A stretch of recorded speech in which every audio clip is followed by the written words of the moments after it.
Hello, everyone.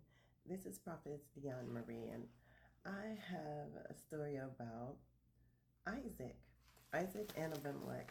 It's found in Genesis chapter 26, and I won't go through all of it, but I will get to a certain part. So, Isaiah 26, verse 1.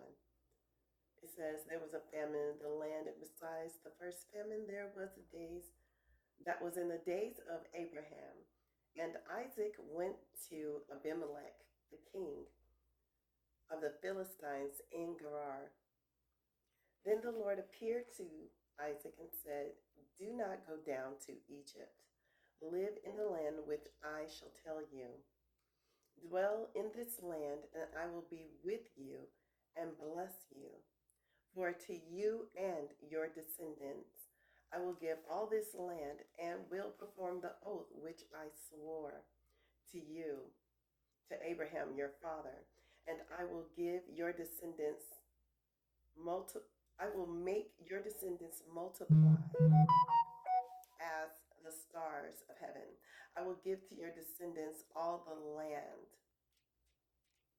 and all these lands, and in your seed all the nations of the earth will be blessed.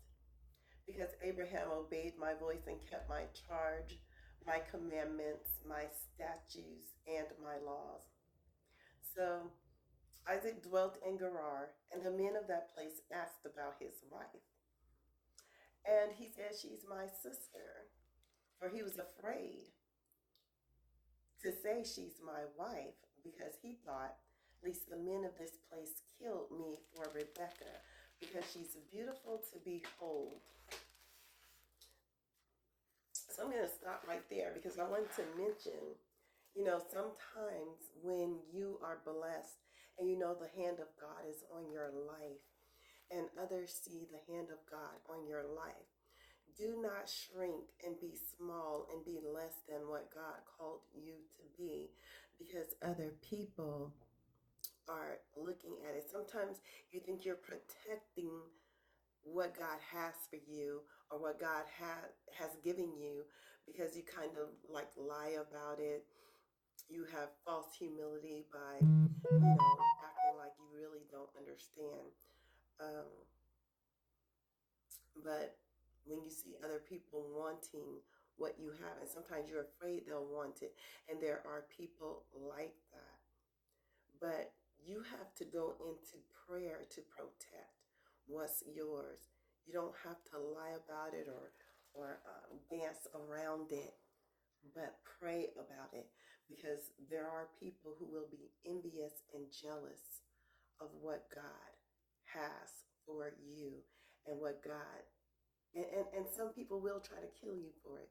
Let's just be honest. Some people will try to kill you for what is rightfully yours and what God has for you. So in those cases, he was acting in his human nature. But I'm saying, to pray prayers of protection over your life, your family, your objects. Like he needed to pray protection over his wife, that they wouldn't take her, that and pray protection over his own life. Like, you have to be at that level of prayer. And so, um, let me see. And so as we go forward, he says, now it came to pass when he was there for a long time, he started getting comfortable, and Abimelech, the king of the Philistines, looked through a window, and he saw there was Isaac, and he was showing endearment to Rebekah, his wife. When Abimelech called Isaac and said, "Quite obvious she's your wife. So why could you say she's my sister?" Isaac said to him, "Because I said, 'Least I die on her account.'" And Abimelech said, "What is this that you've done to us?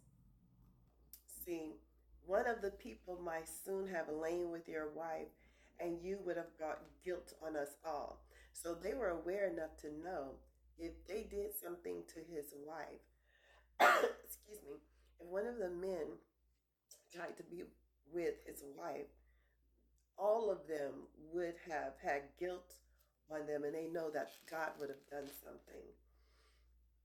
And so he charged all of his people to say, whoever touches this man's wife shall surely be put to death, because he didn't want the curse of God on his life. And so Isaac sowed in that land and reaped in the same year 100-fold, and the Lord blessed him. The man began to prosper and continued prospering until he became very prosperous. For he had possessions of flocks and possessions of herds and a great many servants. So for them, having livestock was wealth for them. And so the Philistines envied him. See, going back to that envy, they envy because they see he has a beautiful wife.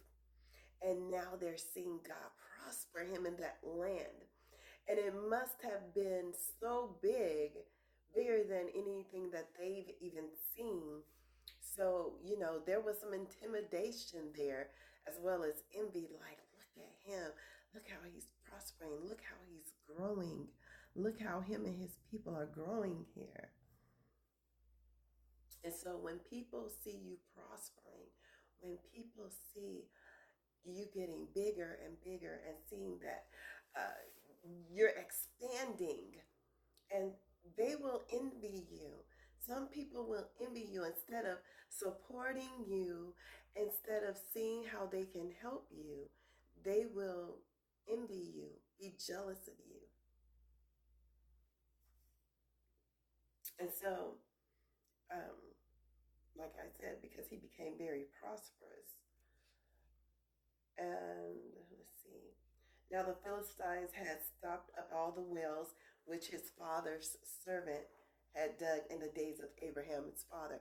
They were even jealous of his father's prosperity.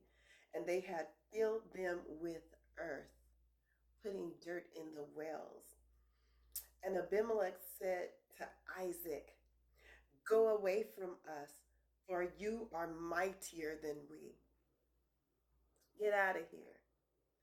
Have you ever been to a church where they mistreated you because of envy and jealousy? And some of you might have prospered in a big, mighty way, and they were jealous of God's hands on you.